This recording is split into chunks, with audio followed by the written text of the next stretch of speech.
Local Southwestern State University 2013.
You may be seated.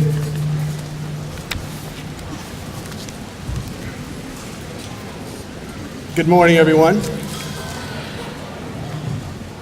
This is a special day indeed. Students, faculty, staff, parents, friends, and special guests, welcome to Georgia Southwestern State University and this 2013 Spring Commencement ceremony. Graduation is an important rite of passage. It signals both an ending and a beginning. It's a heady time.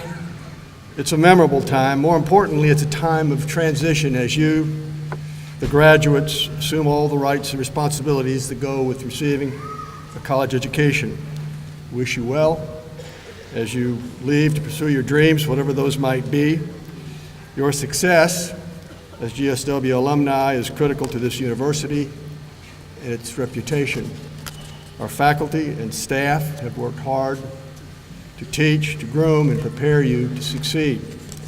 Now it's up to you to demonstrate that they've done a good job, and I'm confident that you will. At this time, it's my privilege to extend a special welcome to special guests who are seated off to my right, and in no particular order, let me start by introducing Mr. Mike Chokas, our state representative. We have members of the GSW Foundation with us here today, Mr. Rudolph Patterson and his wife Margaret, Mr. Will Peterson, also a Board of Trustees, Mr. Jimmy Skipper, who is on the board, is also the chairman of the GSW Foundation, Mrs. Betty Pope, who is on the foundation, one of our most generous donors. We're also pleased to have with us from the GSW staff, Dr. Lisa Easom, who is the executive director of the Rose and Carter Institute, Mrs. Rita Rowell, who's the executive director of the GSW Foundation. Also with us today, we're very pleased to have Dr. Hubert Green, Professor Emeritus, and his son, Judge Michael Green, who is also a member of our foundation. And from the Times Recorder, Beth Alston, and then also from our staff, Mrs. Karen Holloway, who is the Director of Alumni Affairs, and a member of our Alumni Board, Gary Washburn and his wife, Michelle, and finally, Mrs. Annette Adler, who is the wife of Vice President of Academic Affairs. Finally, I would introduce also my wife, Dr. Connie Blanchard. And finally, and most importantly, it is my privilege to introduce former First Lady and our most famous graduate, Mrs. Rosalind Carter.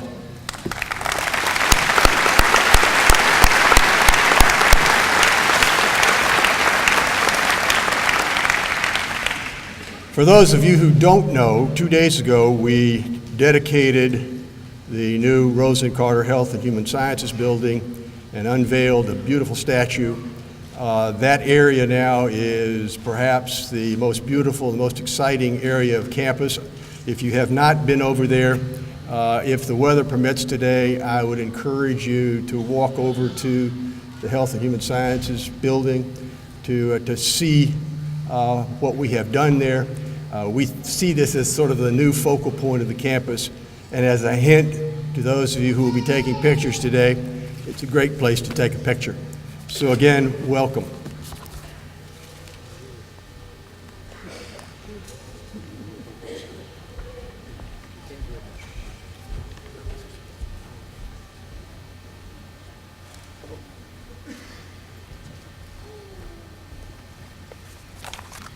Good morning and welcome President and Mrs. Carter, State Senator Jason Carter, graduates, their friends and family, the faculty and staff of GSW, and distinguished guests.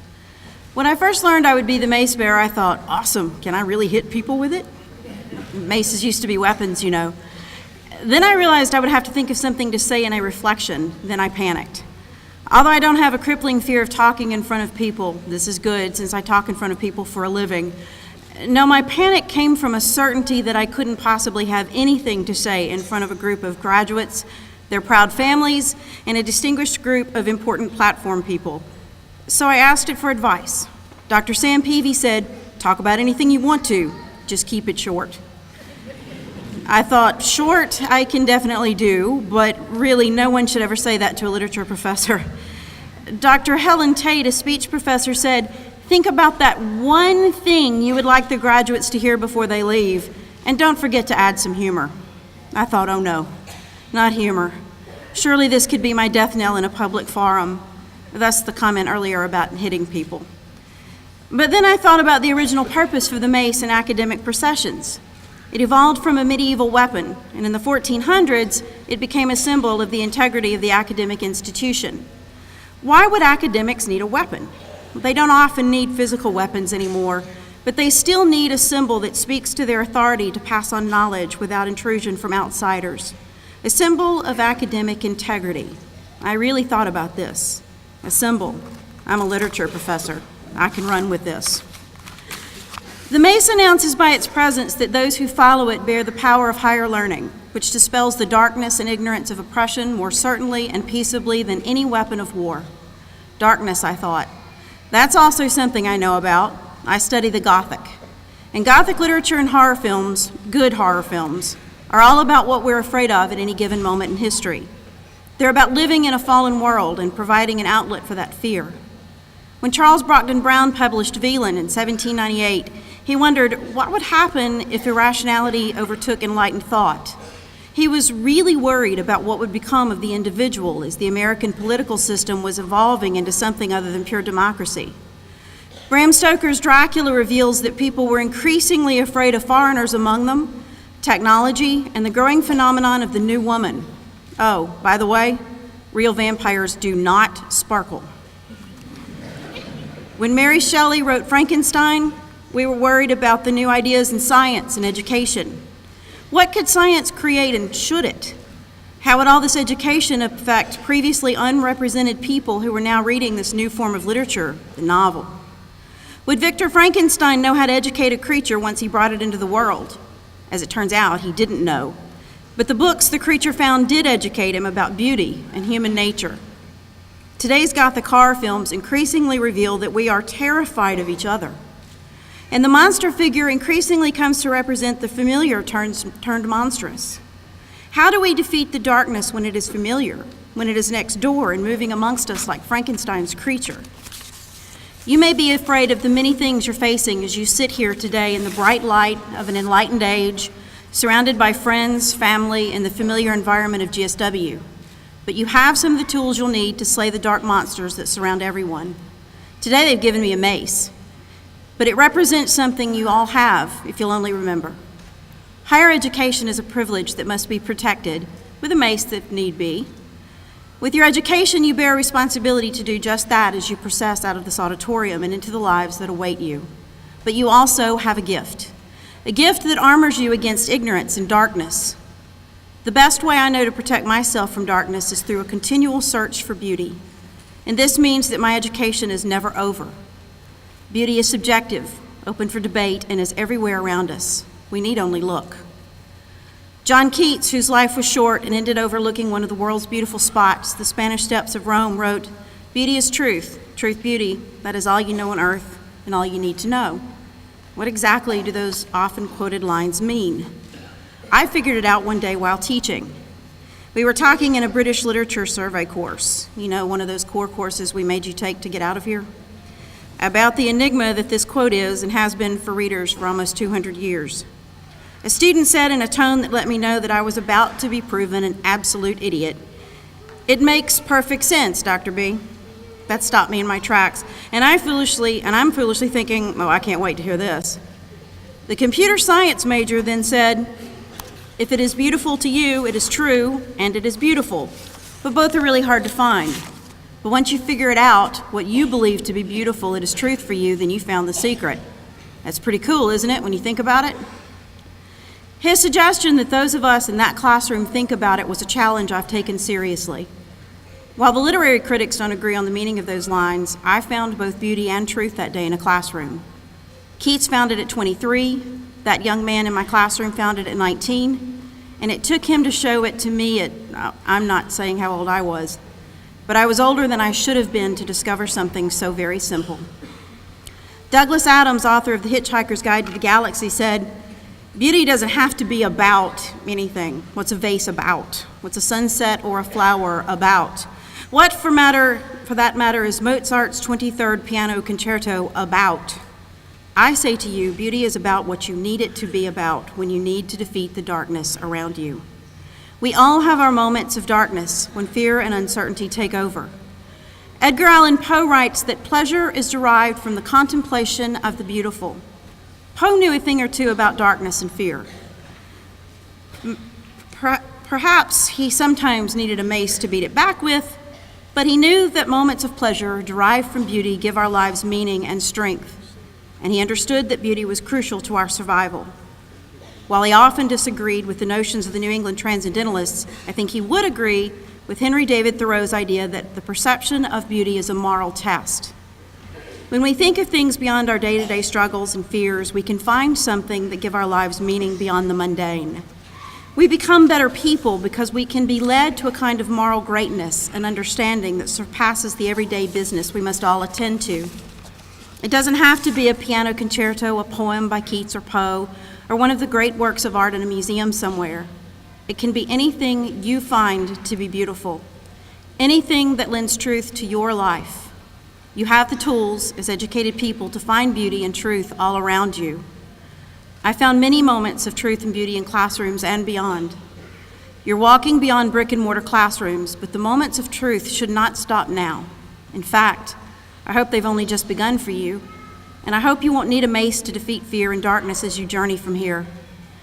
Neil Gaiman writes that when you're scared and you do it anyway, that's brave. So be brave and look for beauty. And hitting anyone who gets in your way with a mace might not be a bad idea. Good luck on your quest.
Good morning.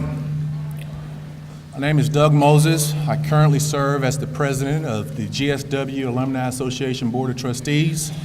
This year, we are pleased to present the Professor of the Year Award for 2013, which is sponsored by the GSW Alumni Association.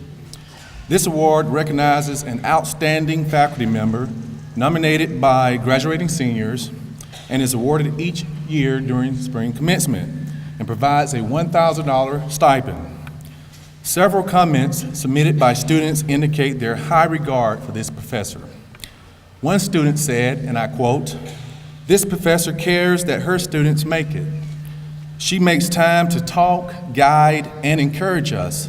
She never stops believing in me, even when I question myself. She really cares about her students." Another student said, and I quote, "I could count on this professor for anything. She was very fair in her classroom policies and understanding with any personal issues as well as any school issues." Yet another student said, and I quote, "She was very approachable and I enjoyed getting to know her," end of quote. Indeed, it appears that this professor has an excellent rapport with her students and is dedicated to seeing them succeed in their personal as well as professional lives. The GSW Alumni Association is proud to announce and recognize the recipient of the 2013 Professor of the Year Award to Dr. Laverne Worthy.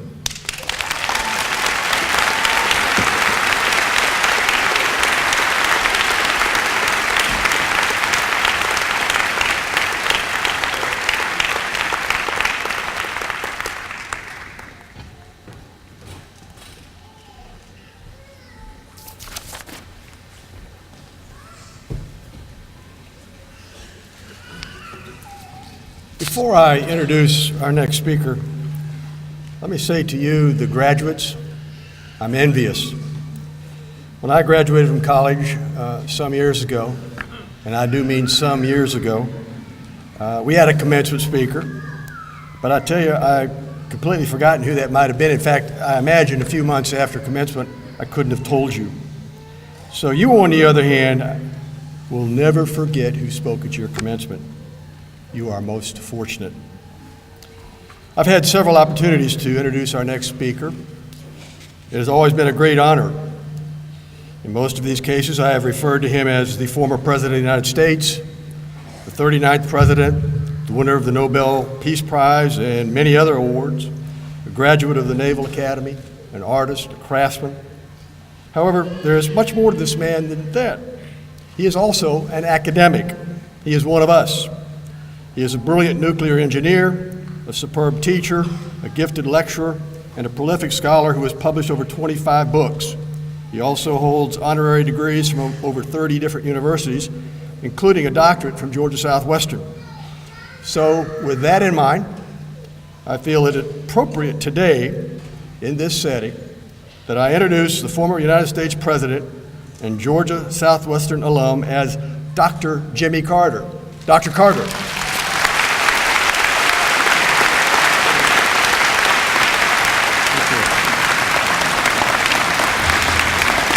Thank you.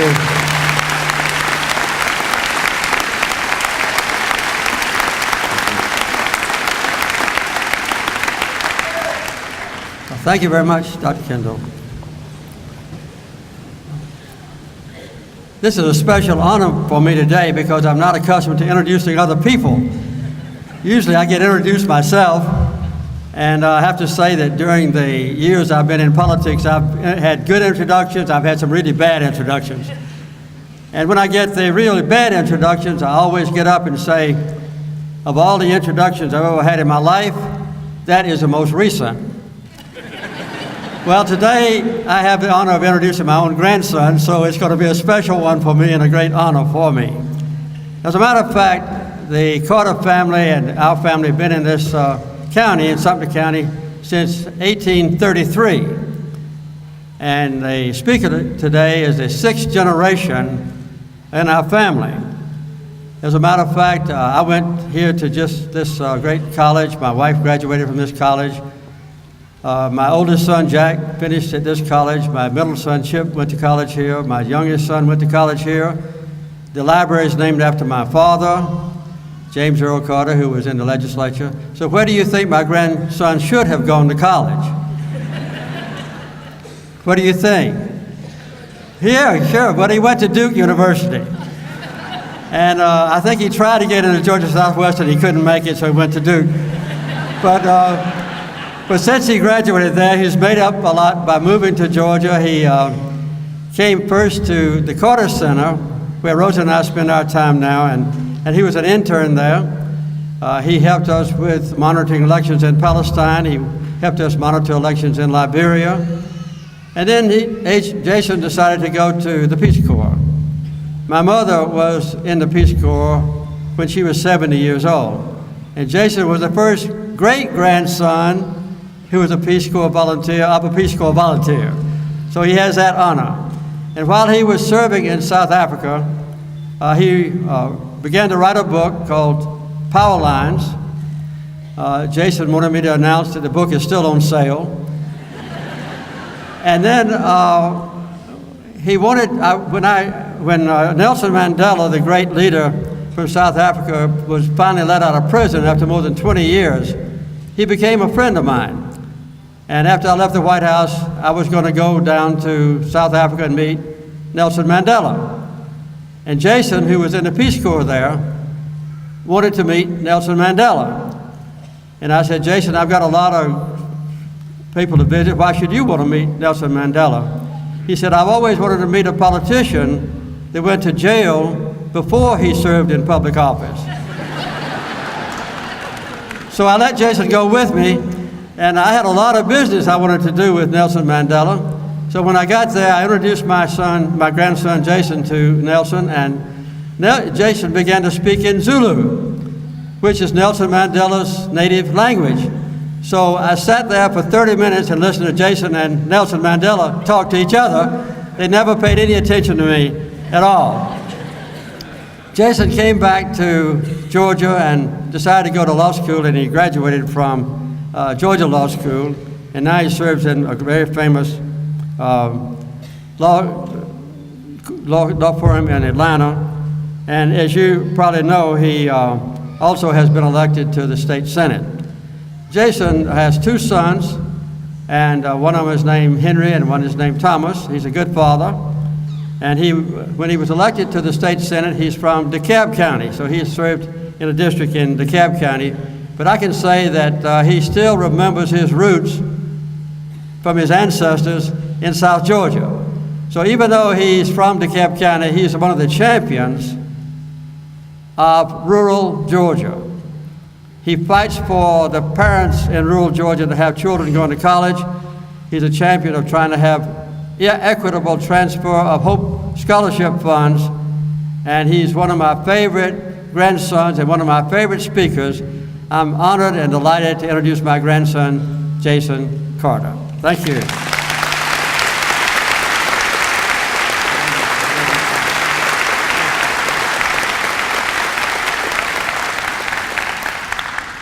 Thank you, Papa.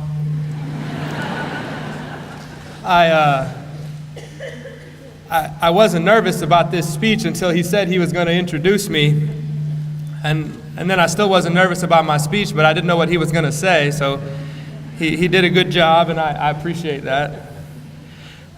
It is a great honor for me to be here today, and thank you for allowing me to share this special day with you. I'm particularly glad that I'm giving my very first commencement address and that I'm doing it here at Georgia Southwestern. As my grandfather mentioned, this school is incredibly important to me and my family. As he mentioned, there's buildings and schools that bear the names of my ancestors. My father, my uncles, my grandparents have all attended this school.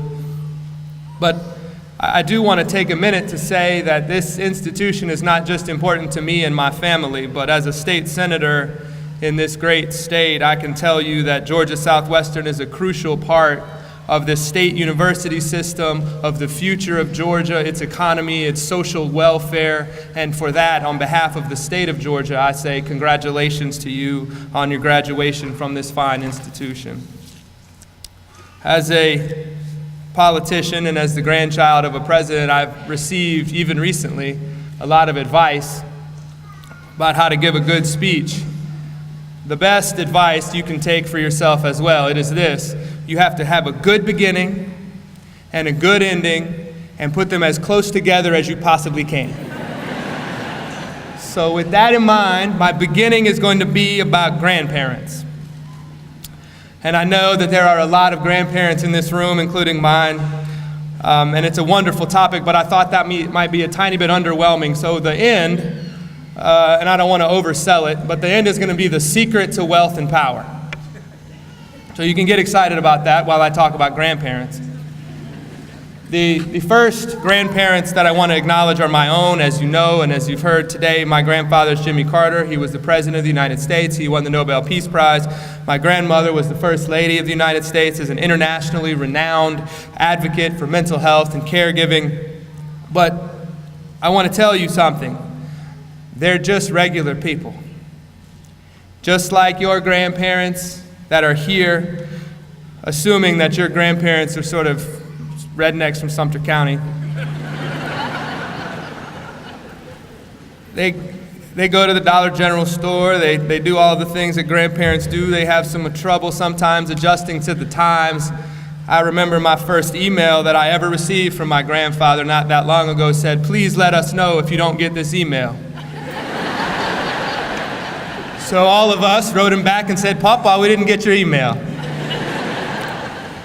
And the house that they live in is the same house that they've lived in for years and years. And despite all the changes in their lives, they've stayed the same people that they were, even down to the fact that when you go to their house and you turn the dial on their microwave, it ticks down. It takes like 15 minutes to pop popcorn. And in fact, this morning even, I know for a fact that my grandfather spent this morning out in the woods with a turkey call, just like many of you probably did. And the only difference between him and some of y'all's parents and grandparents is that when he comes back with no turkey, he can say, "Well, the Secret Service were making noise, you know." Sometimes they're so normal that it's scary, and as given what they've done in their lives, those two things sometimes clash. And I'm going to tell you a story that my Uncle Chip told me, so I know it's true. The folks that know Chip are laughing. When they got back from the White House, they still had the same glassware that they had, before they left. And a lot of it was things that they'd gotten, for free at a fast food restaurant, just like some of y'all. And eventually, the inevitable happened. They were hosting some foreign dignitary, and my grandmother almost fainted when she reached down and realized she was handing this dignitary a Tweety Bird glass that they'd gotten for free. And so they went and got some new glassware. The other grandparent that I want to mention, who's also a person from this area, just a rural country person like many of us, it's my great-grandmother, Miss Lillian. As Papa said, she was in the Peace Corps, but her decision to go was remarkable to me. She was born in Richland, Georgia in 1898, and 68 years later, she'd moved 17 miles to Plains. And one day she was sitting there looking at the TV, and there was a commercial for the Peace Corps, and it said, "Age is no barrier." And so she said, "Well, I'll apply." And the first thing they did was they gave her a complete psychiatric evaluation. But she passed it, and went off and turned 70 in the Peace Corps, as he mentioned, and that means that it's not too late for anyone here. So her experiences in India, I believe, infected my whole family.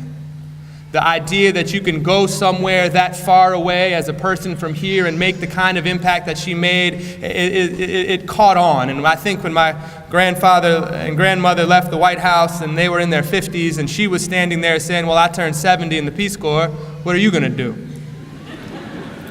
And today, as you know, the Carter Center has programs in 65 countries. Half of them are in Africa. It's dedicated to peace and health. The work of the Carter Center was noted by the Nobel Committee when my grandfather was awarded the Peace Prize. And I think a lot of that is traceable to the experiences, as I said, that my great-grandmother had in India. And so with that heritage, when I was y'all's age, I left for the Peace Corps in South Africa. Mandela was still the president, as Papa mentioned, and it was a remarkable time to live there. The country was still divided, but there was this national sense that they were changing and transforming from apartheid into something new.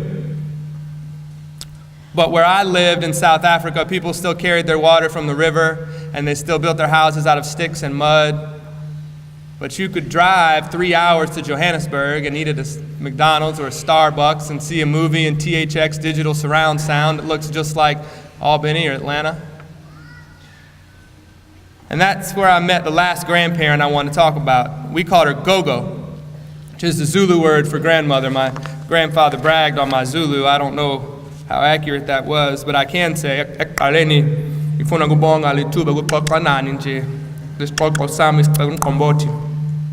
so if that's not an applause line, then I apologize. But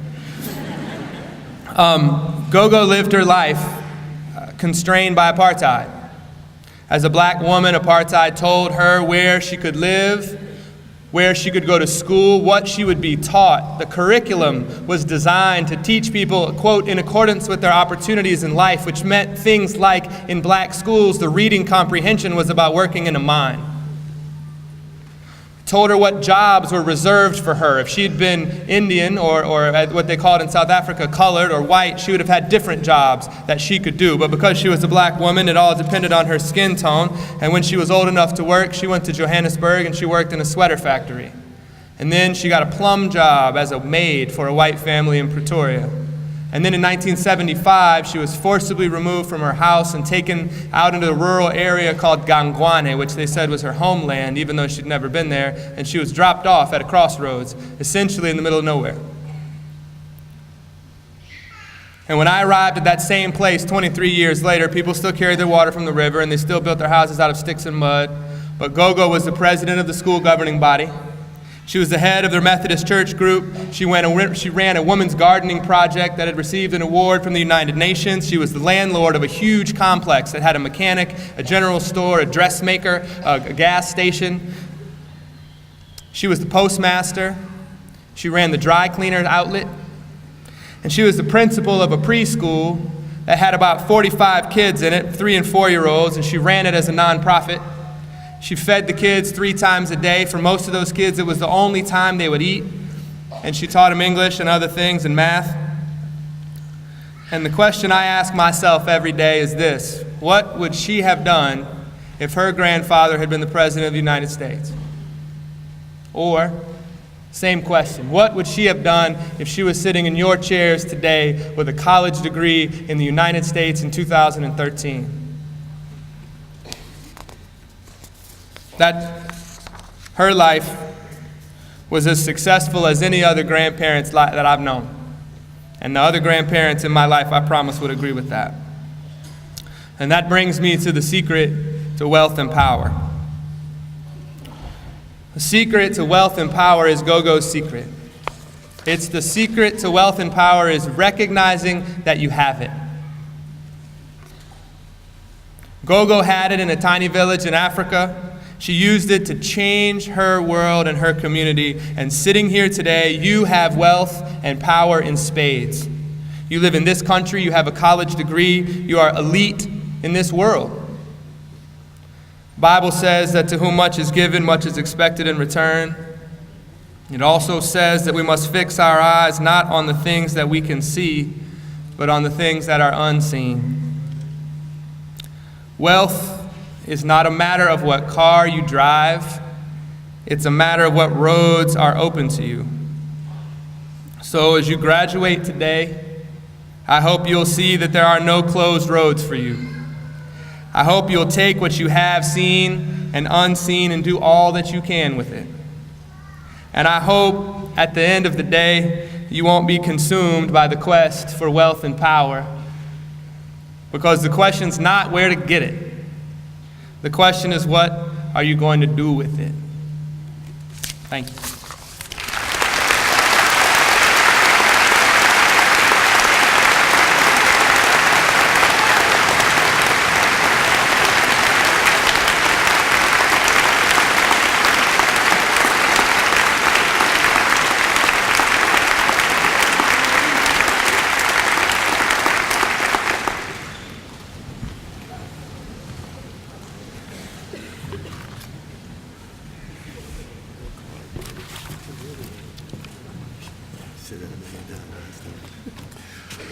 Well, ladies and gentlemen, we are very delighted that you are here, families and friends, to celebrate this important achievement, and we want to be sure that each graduate receives full recognition in today's ceremony. While we welcome well-deserved applause, loud cheers, or any kind of noisemakers create disruptions that often drown out names of other graduates walking across the stage. Every GSW graduate has worked hard for this day and deserves to hear his or her name read as that prize degree is awarded. So we please ask you to celebrate all of our graduates with the respect and dignity that they have earned. The fields of study at Georgia Southwestern State University are grouped under 5 academic units, each chaired by an academic dean. It is my pleasure at this time to recognize these deans who will assist in the presentation of candidates for their degrees, and if you would hold your applause till all have been introduced. Thank you. College of Arts and Sciences, Dr. Jeff Waldrop. School of Computing and Mathematics, Dr. Boris Peltzberger. The School of Business Administration, Dr. Liz Wilson. The School of Education, Dr. Letty Watford. And the School of Nursing, Dr. Sandra Daniel.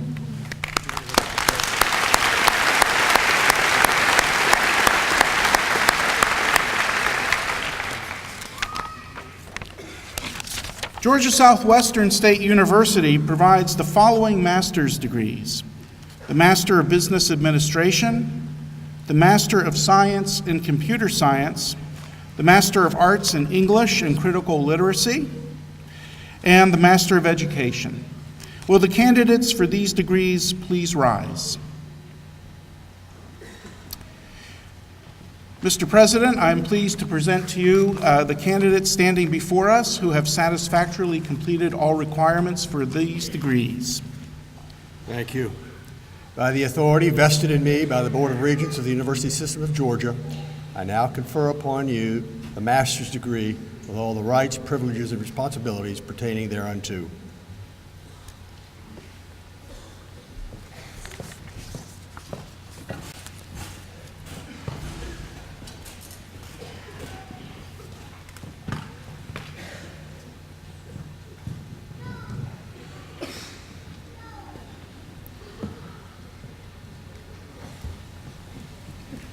School of Business Administration, Master of Business Administration. C.E. Chain.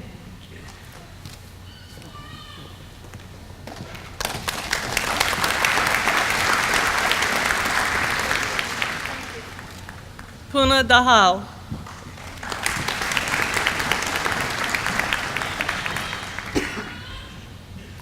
Latin Lee.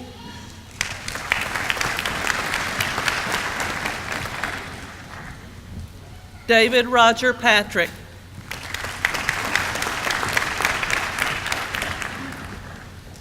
Michael Scott Phillips.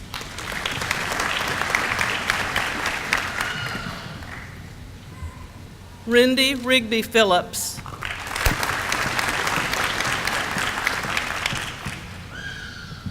Mu Chao.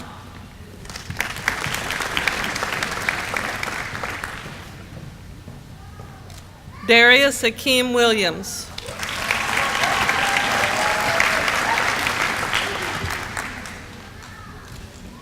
Guan Young.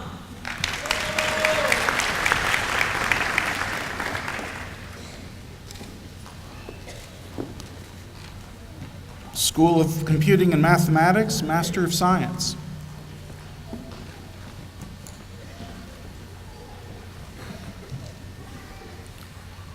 Huan Hai Han Huai Hu.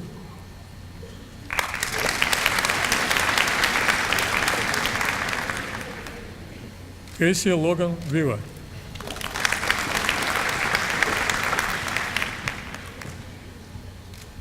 Cody Lane Viva.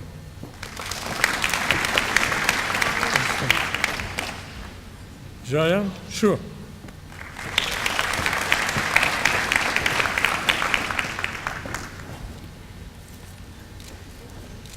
Let's congratulate these newest graduates of Georgia Southwestern.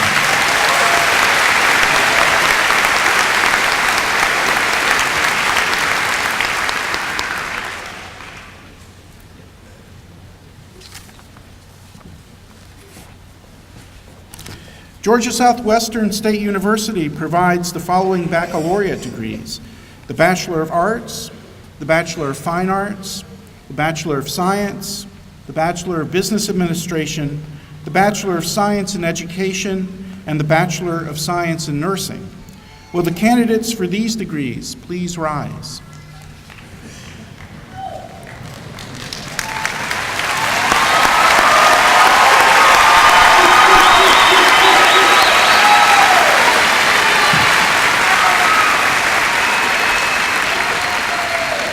Mr. President, I am pleased to present the candidates standing before us and whose names are in the printed program who have satisfactorily completed all requirements for their degrees. Thank you.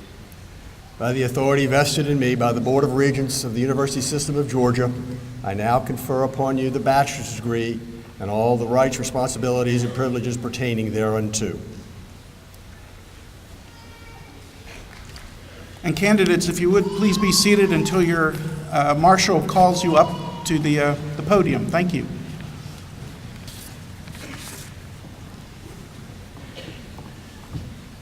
College of Arts and Sciences, the Bachelor of Arts, the Bachelor of Fine Arts, the Bachelor of Science.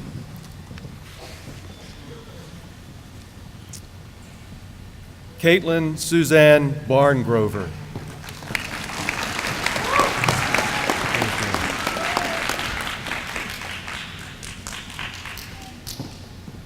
Kira Nichelle Boyd.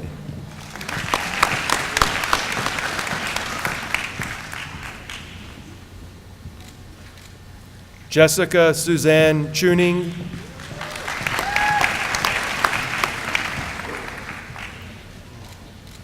Ansley Nicole Clemon.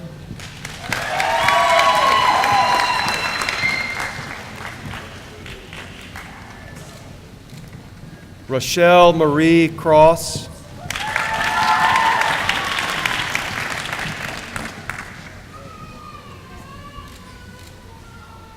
Christina Nicole Drawbeck.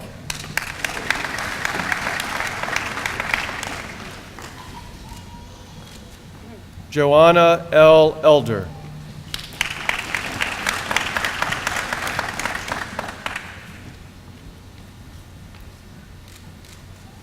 Carly Marie Farrell.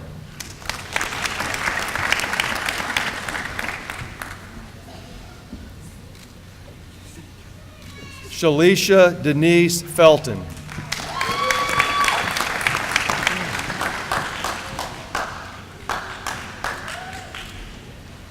Latoya Lachey Ingram.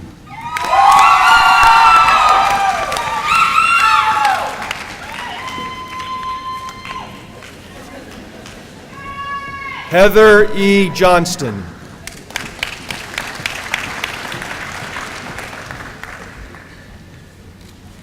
Holly Melissa Johnston.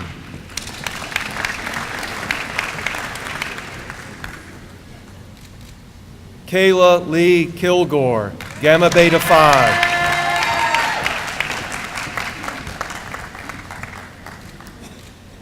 Daniel James Lackey.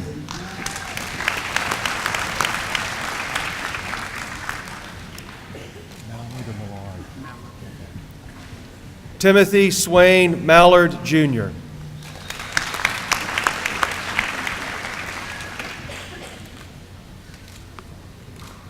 Samantha Lee McQuagg, cum laude.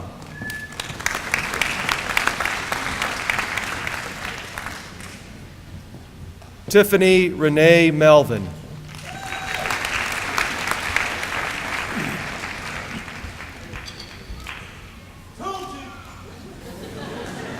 Tony Wydell Miller, Jr.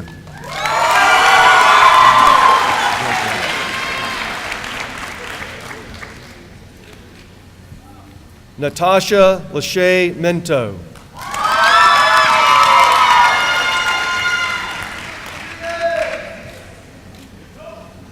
Nadidra Danae Motley.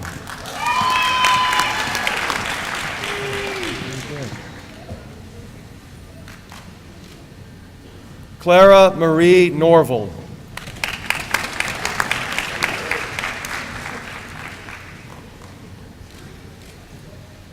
William Chester Nowell, cum laude.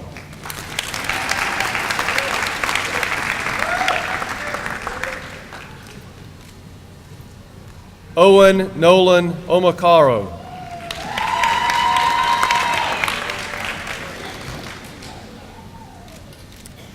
Patsy Laverne Patrick.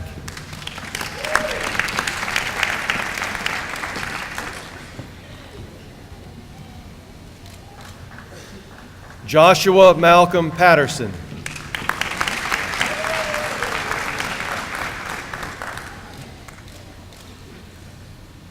Azriel Earline Pitts.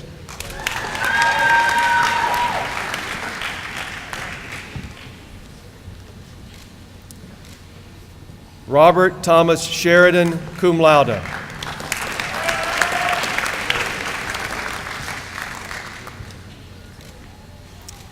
Sarah Jean Thomas.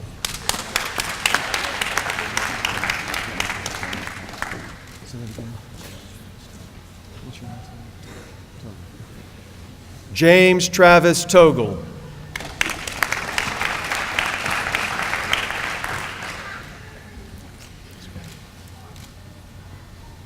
Carolyn Elizabeth Williamson.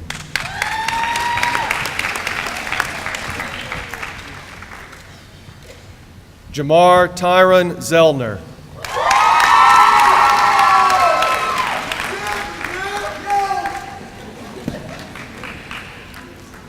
School of Business, Bachelor of Business Administration.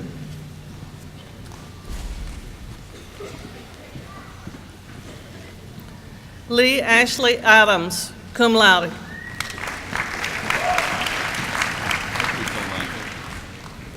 Andrew Vincent Archer.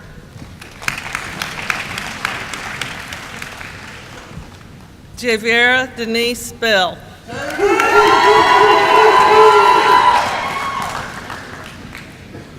William Thomas Bolton.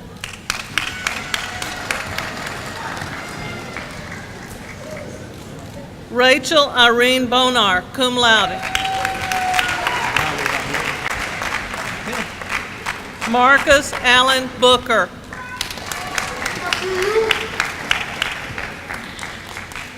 Tiffany Catherine Bucher, magna cum laude.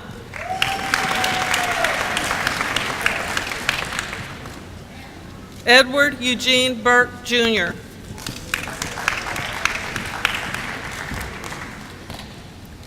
Keisa Antoinette Carroll.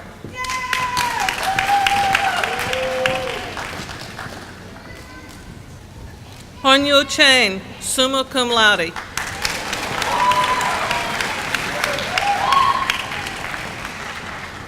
Aaron Amante Jenkins Cole.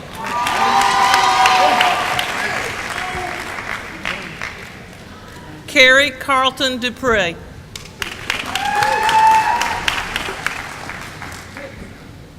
Camilla Johnson Edwards.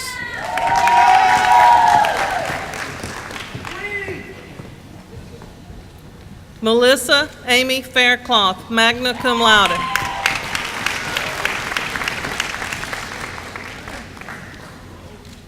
Tamikia Lavelle Foster.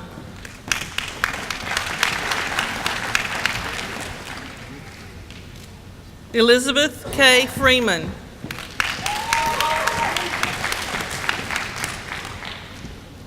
Megan Danielle Frith.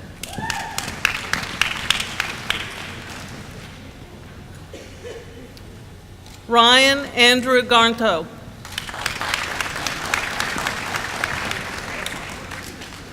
Katie Elizabeth Gladney.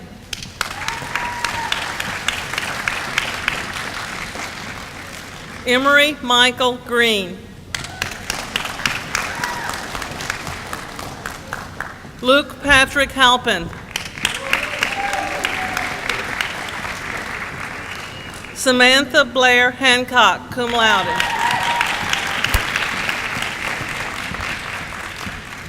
Christy Emmeline Harris.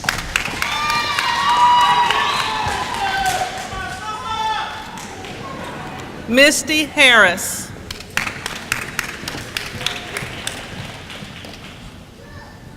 Cartressa Kays Hawkins.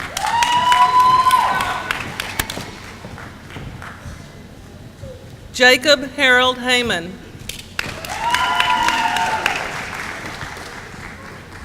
Christopher Thomas Hawley.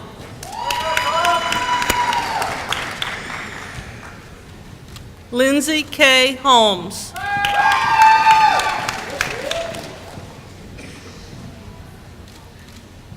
Sheena Ann Hughes.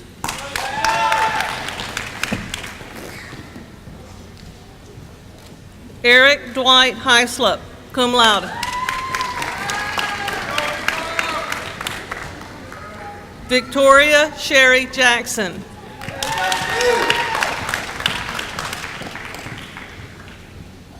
Jaquata Monquesta Jordan.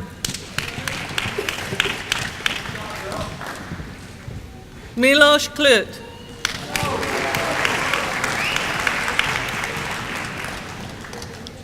Brian Richard Kozar, cum laude.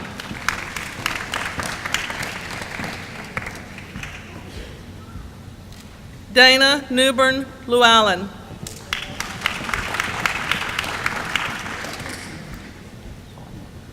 Jinjan Lee.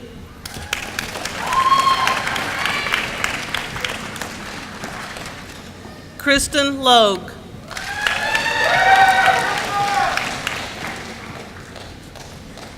Rhonda Regina Lunsford.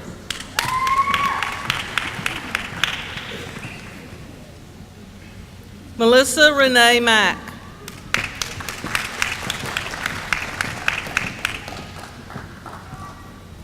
Rebecca Ann Milner.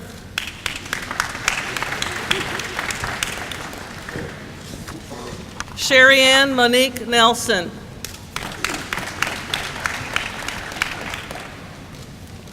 Lena Sophia Oliver.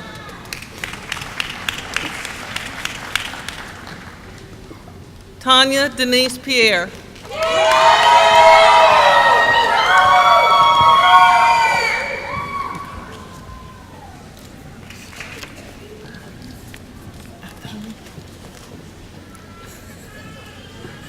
Habib Pine.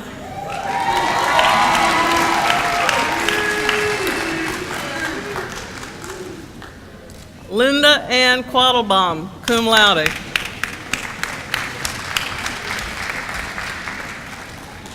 Kevin DeMont Samuel.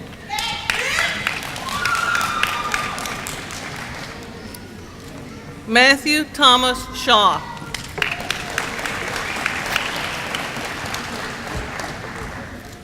Randall Blake Sheffield, cum laude.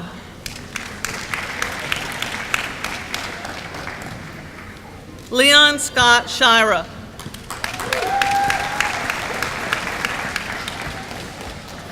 Cheryl Lynn Sloggy.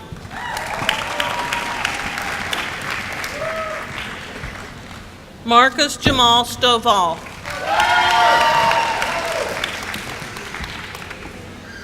Melinda McQuaig Tanner.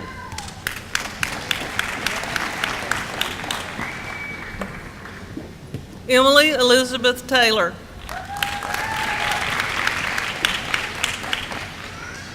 Charles Walter Unfricht.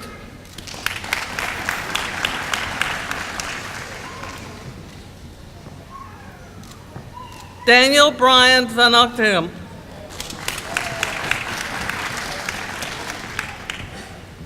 Melinda Renee Vincent. Jennifer Latrell Walker.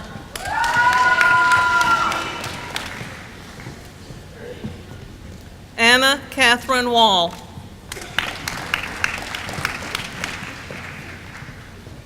Brandy Renee Waters.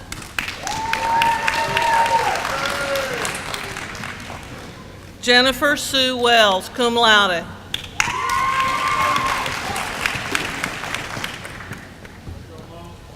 Rachel Lynn Wheeler.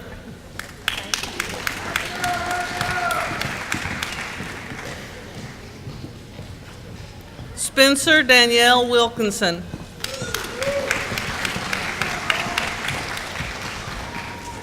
Farah Danielle Willie.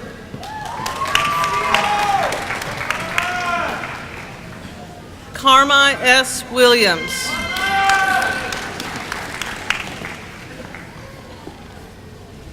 Sharon M. Williams, cum laude.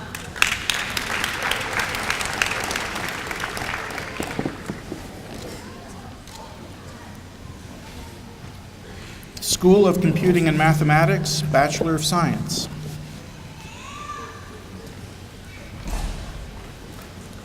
Tyler William Gunnett.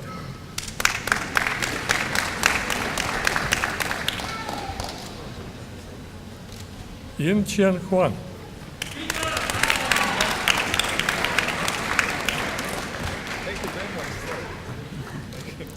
Abioha Amara Ahayaga.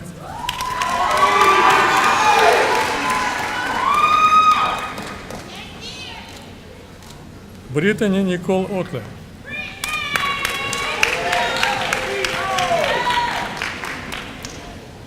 Elizabeth Erin Tido.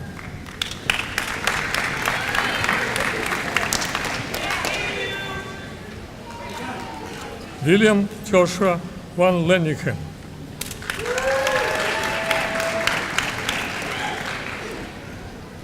And Kevin Anthony Berlin.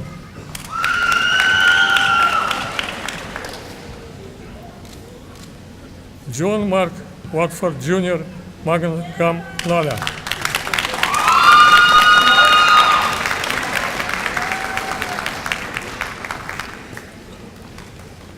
School of Education, Bachelor of Science in Education.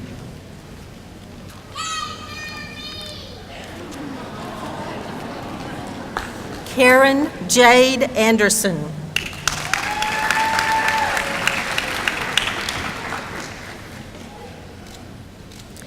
Kimberly Page Amsbaugh, summa cum laude.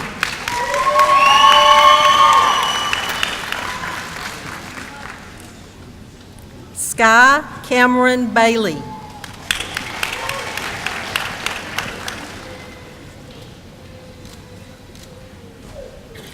Jennifer Lynn Luke Barfield, summa cum laude. Nicole Ivana Blantz.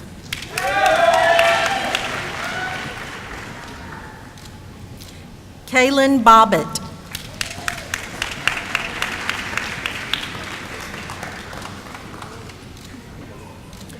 Victoria Lynn Brannon, cum laude.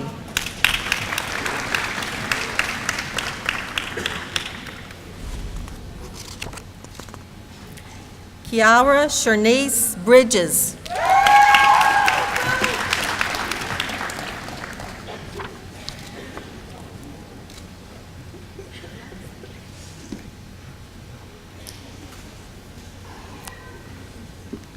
Jennifer Marie Busbin.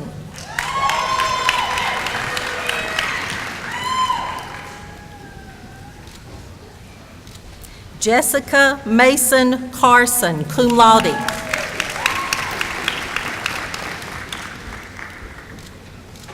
Lauren Ashley Carver.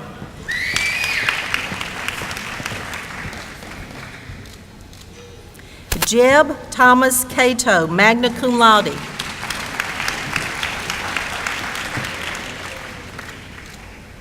Adam Thomas Crozier.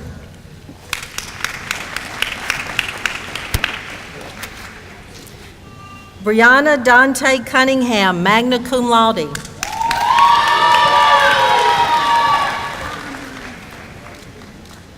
Margaret Elizabeth Maggie Davidson.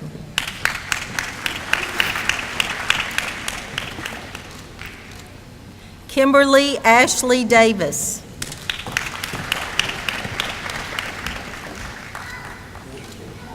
Amber Braxton Deloach, magna cum laude.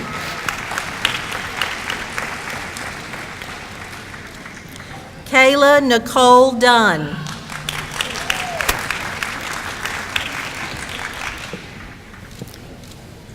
Kel Brian Edwards, Gamma Beta Phi, cum laude.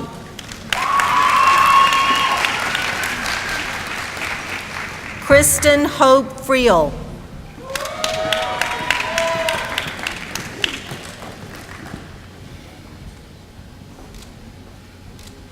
Jessica Nicole Gamble.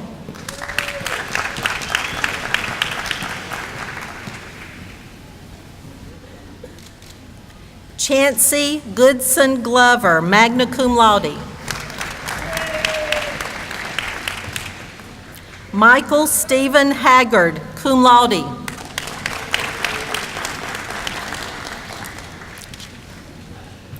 Jana Lynn Hamrick.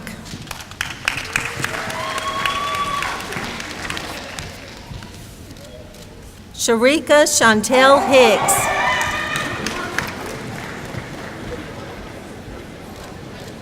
Lindsay Ray Horton.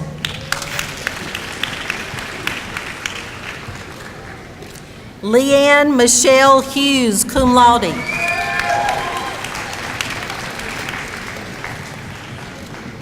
John Cade Jones.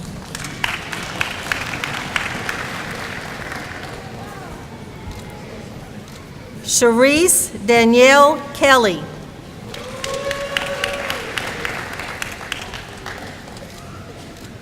Melissa Cherie LaFan.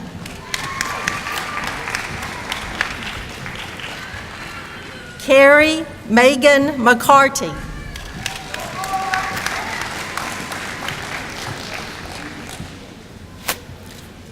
Amanda Nicole McGinnis.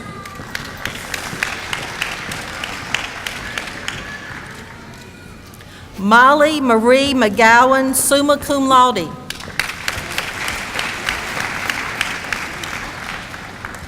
Chelsea Nicole Millot.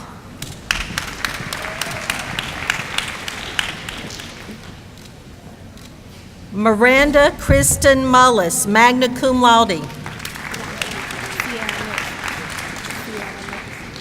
Sierra Lipson. Nelson.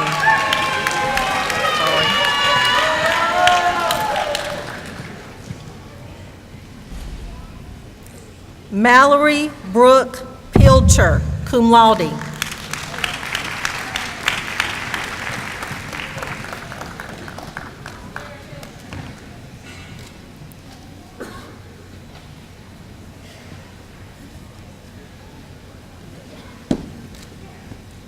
Amanda Grace Pollock.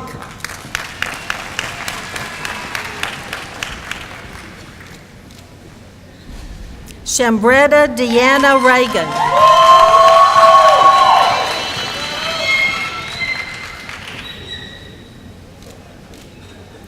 Elizabeth K. Rossman.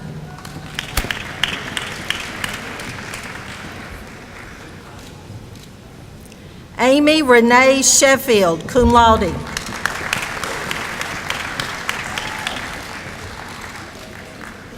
Bethany Leanne Short, cum laude.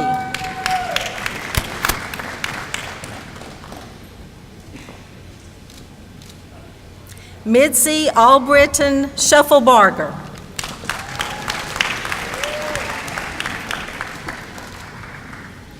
Rachel Kathleen Tatum.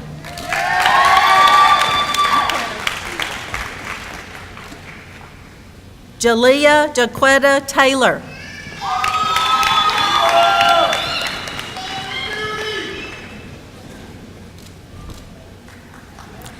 Jessica McKellen Taylor, cum laude.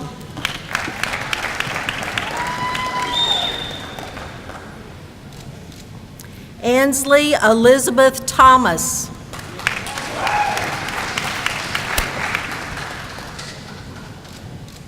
Carrie Renee Todd, magna cum laude. Jerry Ann Corinne Ulysses.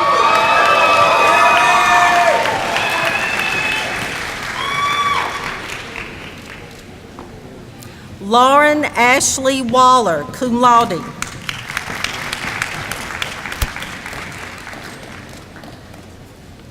Candy Dinkins Walters.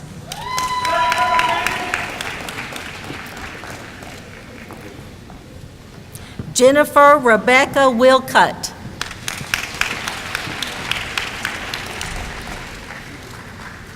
Caitlin Grace Wilkinson, Gamma Beta Phi, cum laude.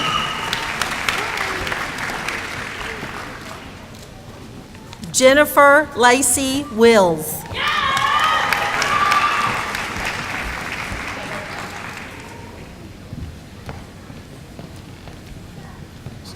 School of Nursing, Bachelor of Science in Nursing.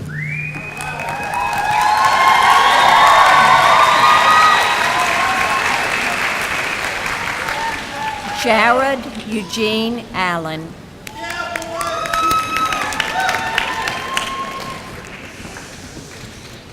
Macy Alexandra Adkins.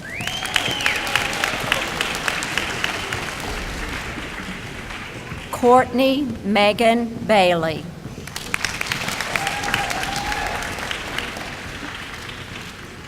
Ashley Lydia Bikeman.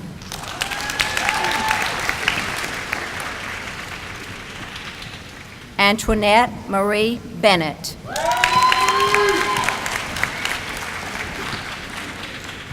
Jennifer Jordan Bramlett.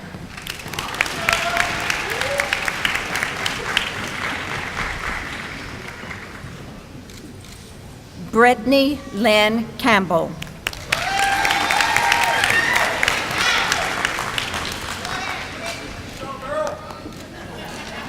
Allison Rebecca Canganelli.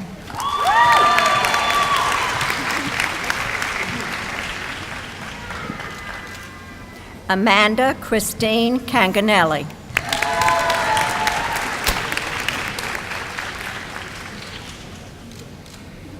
Yancy Justine Clark, cum laude.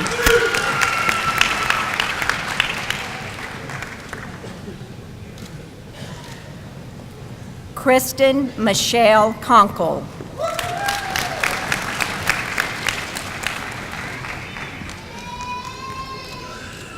Sarah Elizabeth Cross.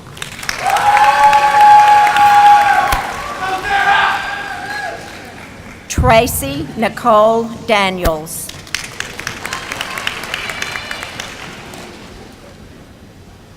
Santoria Shamika Felton.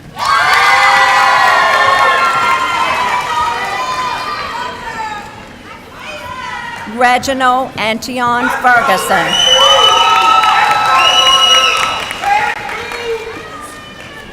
Blake Allison Ford.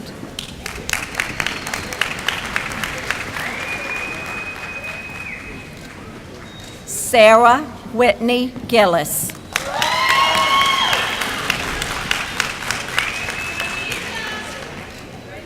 Christy Raquel Monet Handsome.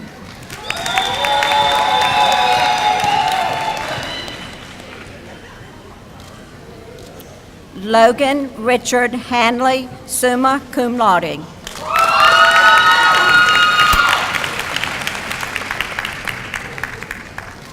Lacey Anisha Harding.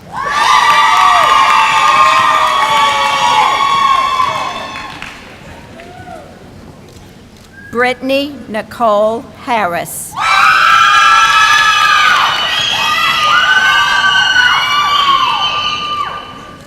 Elena G. Herrick.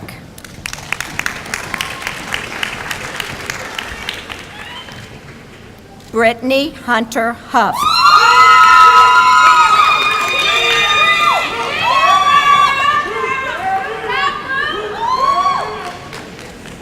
Tamika Shanta Jonikins.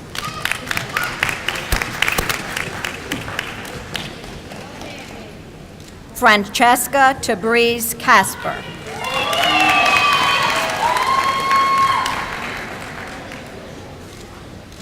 Crystal June Kilheffer, cum laude.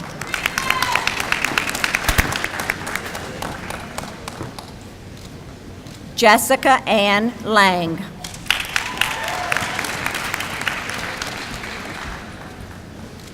Catherine Joelle Maddox.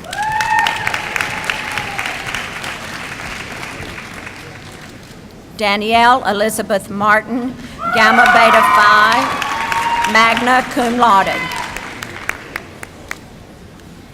Jennifer Lee Maxwell, cum laude.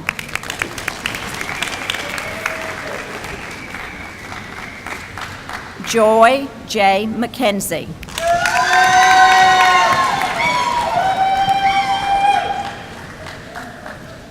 Sylvester Anibuchi Aniama.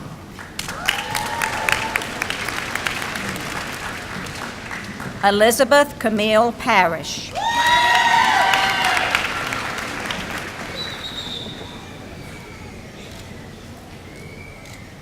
Shelby Ann Patterson, magna cum laude.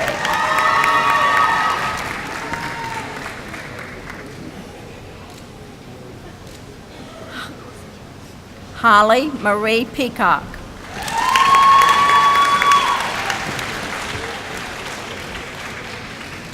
Valika Shantia Perry.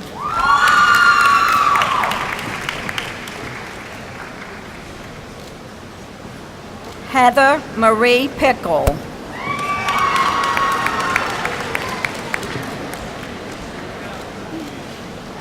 Akosia Freema Sarfo.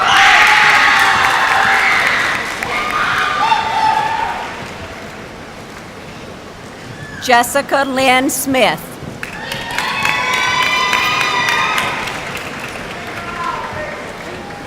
Sierra Deanna Stevenson.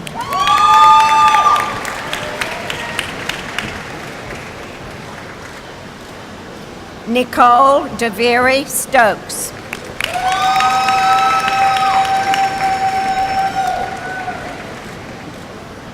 Frederick Carl Sweat II.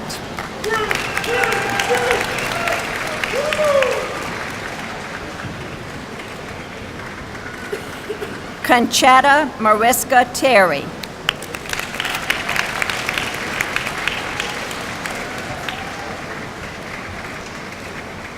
Jordan Lee Wood.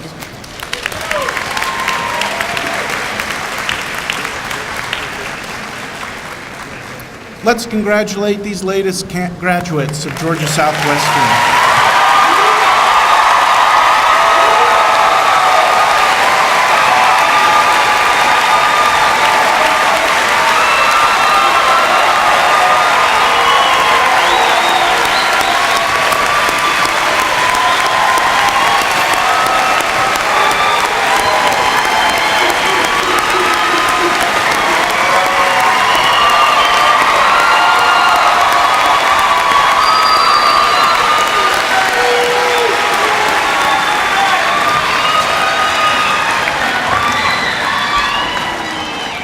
One thing we always do here is remind our graduates that despite all their hard work and their investment, it's taken a lot of people to get you where you are.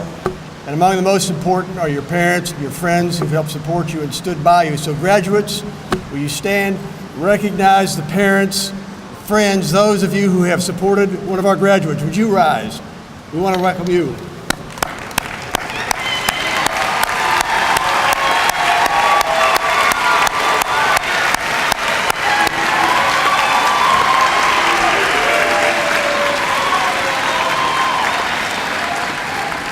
Also, you would not be here today if it weren't for the work of our great faculty. Would the faculty stand and let us recognize you?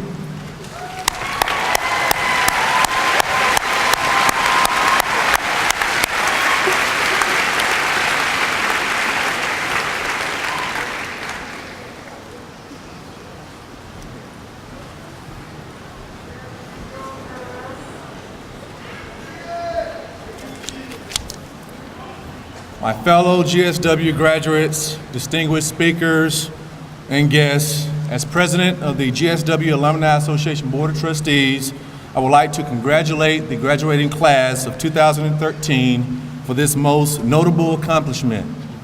You are now officially an alumnus of GSW.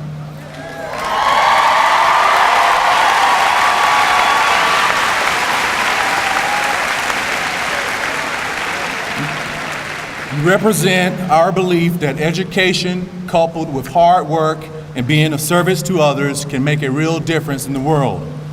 Your ability to scale the obstacles encountered in recent years proves your resolve and your determination to claim your vision as your reality. As you move forward to the next step of your lives, you are encouraged to remain connected to our alma mater via social networks, attending events on campus, and supporting financial efforts to invest in GSW's future growth. Through this connection, our successes will be each other's reward. As you sat down this morning, you should have noticed a small book of advice from our distinguished alumni called A Word Before You Go. Please take the time to read through the quotes and use this book of advice as a networking tool. And remember, once you start your careers, please visit GSW Alumni Association website and provide your very own quotes to be used in the next publication. I stand before a generation who has within its grasp the potential to shift our nation's direction. Having conquered the ever-present challenges of recent years, we celebrate your arrival at this pivotal moment of your lives. Standing on the edge of your accomplishment today, your next step in the direction you individually choose will collectively define our nation's future. We have been given the challenge of discovering new possibilities for an ever-changing and challenging world. It will take forward thinking and resilience to find the solutions this moment requires. You are made for this moment. Embrace all of the opportunities that exist within that statement and go out there and create your future. Our congratulations and best wishes go with you. Thank you.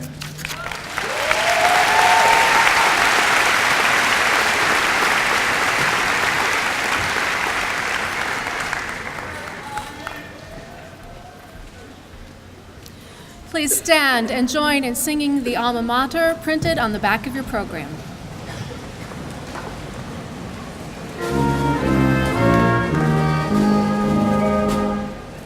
Hail to thee, our foster mother, praise to thee we bring. Of thy teaching altruistic, lovingly we sing. For thy spirit through